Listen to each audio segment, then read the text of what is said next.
My name is Jani Rose. I'm a Nuyorican poet from the Bronx, and this poem is dedicated to the students of Validus Preparatory Academy, putting on their Culture Day 2022, and to my beautiful children who have inherited this rich and beautiful ancestry. What are you? This question always gives me pause. I wonder what to say, responding according to how much time I have to play. When I was young, I'd ask, what do you think I am? And enjoyed the game. Irish, Russian, Italian was all they'd think to say in the Bronx. It was fun to imagine myself a Disney princess lost in the far reaches of the ghetto.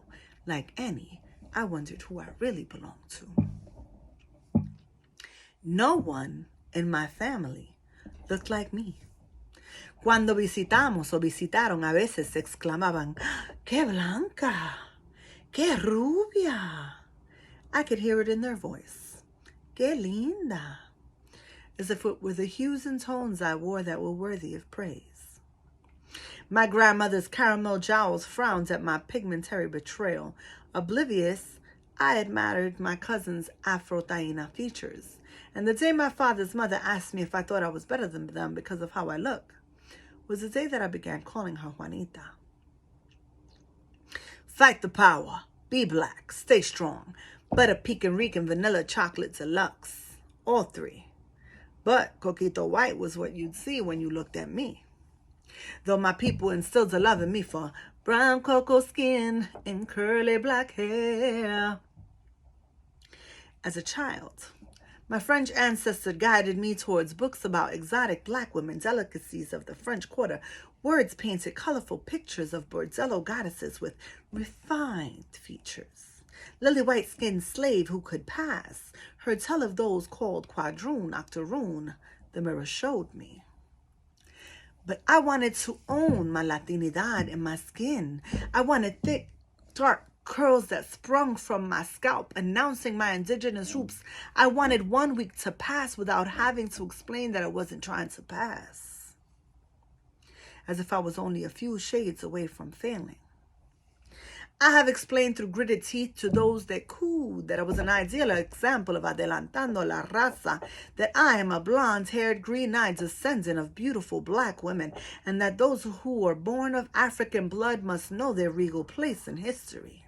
Because when the drums beat, you can see it rise through my feet. A raza sweats through my roots. I wring my hands trying to unclench my fists, refusing to allow my blood to go down without a fight. My uncles and aunts would say, my God, you're so white. As if it were a affront to my culture.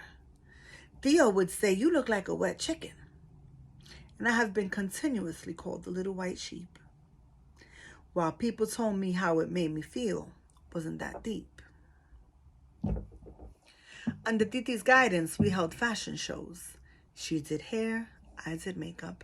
My cousin's glossy dark ringlets bounced, shimmered in the light a la Thriller. Excited, I wanted to express my soul glow. So I squirted the baby oil right into my straight blonde hair, which hung limp and muddy. Dirty water, wet mop, white girl, white girl, white girl hair. What are you? They'd ask. Once a week at least. With pride, I'd say, I'm Puerto Rican. Soy taína, africana, española, francés. I am all the cliches and more than you can imagine, because sun showers in Vega Baja have perfumed my soul, and I've had masa de guineo y yuca scraped into my achote DNA through my knuckles, infusing me with all the vaya and huepa of the red pungent earth that stains my soul, like it did my white cut-off shorts. Hormigueros en las montañas del Rincón know my blood. I am in the mountains, in the oceans where I swallowed and spit, where the coquí split my heart into Nuyorican. After my declarations, some still ask, Puerto Rican and what? Completely over it, I reply, and Puerto Rican.